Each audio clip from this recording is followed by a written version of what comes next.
Hello বন্ধুরা, আজকে আমি আপনাদেরকে দেখাবো কিভাবে আপনারা আপনার ইউটিউব চ্যানেলের নামটাকে চেঞ্জ করবেন। তো চলুন আপনাদেরকে নিয়ে যেতেছি ইউটিউবে। তো ইউটিউবে গিয়ে আপনাদেরকে দেখাই। তো এখান থেকে আমি আমার ইউটিউবটাকে ওপেন করে নিলাম। ওপেন করে নেওয়ার পর আপনারা কি করবেন, এখানে দেখেন নিচে ডান দিকে আপনার প্রোফাইল লোগো দেওয়া আছে। এখান থেকে আপনারা আপনার প্রোফাইল লোগোতে ক্লিক করে দিবেন। প্রোফাইল লোগোতে ক্লিক করে দেওয়ার পর আপনার সামনে এরকম করে পেজ চলে আসবে। তো এখান থেকে আপনারা কি করবেন, আপনার চ্যানেলের যেটা নাম দেওয়া আছে আপনার চ্যানেলের নামের উপরে এরকম করে ক্লিক করে দেবেন। ক্লিক করে দেওয়ার পর আপনার সামনে এরকম করে পেজ চলে আসবে। তো এখান থেকে আপনারা কি করবেন, এখানে দেখেন ডান দিকে আপনার পেন্সিলের অপশন দেওয়া আছে। তো আপনারা পেন্সিলের অপশনে ক্লিক করে দিবেন।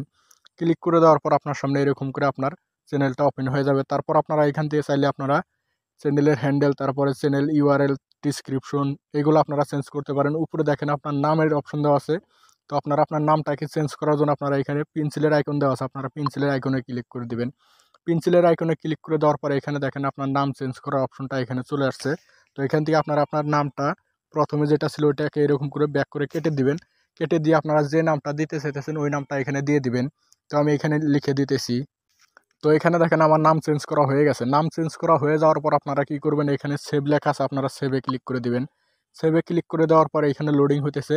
লোডিং হয়ে যাওয়ার পরে এখানে দেখেন নাম চেঞ্জ, তার মানে আপনার নামটা চেঞ্জ হয়ে গেছে। এখানে দেখেন নামের জায়গায় এখানে আমার আগে ছিল মাহাবুল রাজা, তো এখন আমি এখানে চেঞ্জ করে দিয়ে দিলাম মাহাবুল রাজু। তো এরকম করে কিন্তু আপনারা আপনার ইউটিউব চ্যানেলের নামটাকে চেঞ্জ করতে পারেন। তারপর আপনারা চাইলে এখান থেকে আপনার প্রোফাইল পিকচার, তারপর আপনার চ্যানেল ব্যানার এগুলো আপনারা এখানে ক্লিক করে চেঞ্জ করতে পারেন। তো ভিডিওটি ভালো লাগলে একটি লাইক দিবেন, চ্যানেলটি সাবস্ক্রাইব করে সাথে থাকবেন।